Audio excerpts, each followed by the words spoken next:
విజయమ్మ సింధూర చెప్పిన దాని గురించి ఆలోచిస్తూ ఉంటుంది. తీర్పు చెప్పడానికి నాకు కొంత టైం కావాలి. మీ కూతురి జీవితం గురించి చెప్పడానికి నాకు కొంత టైం కావాలి అని చెప్పేసి సింధూర తీర్పు దగ్గరైతే చెప్తుంది. ఆ మాటలు వింటూ ఉండగానే ఇంతలోపే అలివేలిని అక్కడికొస్తుంది. అమ్మేంటి ఇంత సీరియస్‌గా ఆలోచిస్తుంది అని చెప్పేసి అలివేలిని ఆలోచిస్తూ ఉండగానే ధర్మయ్య భార్య అక్కడికొస్తారు. నమస్తే కూర్చోండి. కాఫీ, టీ ఏమన్నా తాగుతారా?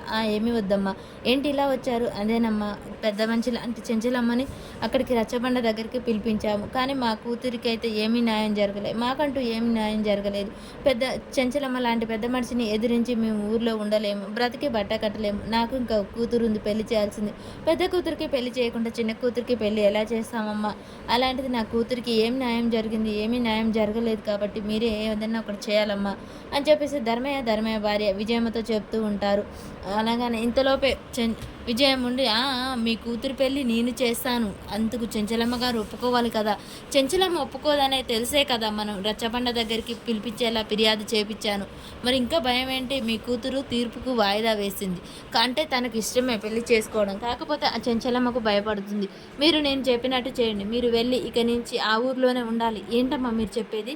అవును, చెంచలమ్మ ఊర్లోనే ఉంటే మీ కూతురికి మా అమ్మ నాన్న ఉన్నారు అనే భరోసా వస్తుంది. అప్పుడు ధైర్యంగా చెంచలమ్మతో మాట్లాడుతుంది. అది తను ఆ ఊర్లో నలుగురిలో తిరగాలన్నా చెంచలమ్మ తిరగలేదు. కాబట్టి చెంచలమ్మ ఊర్లోనే మీరు ఉండాలి. చెంచలమ్మకు ఎదురుపడుతూ ఉండాలి. అప్పుడే మీ కూతురు పెళ్లి నేనన్నట్టు జరుగుతుంది. మీ కూతురు పెళ్లి జరగాలంటే నేను చెప్పినట్టు చేయండి అని చెప్పగానే ధర్మయ్య అదేంటమ్మా మేము పెద్ద చెంచలమ్మ గారికి ఎదురుపడుతూ ఉండాలా? మాకు ఆ ఊర్లో ఉండాలా? మాకు చాలా భయంగా ఉందమ్మా ఏం జరుగుతుందని.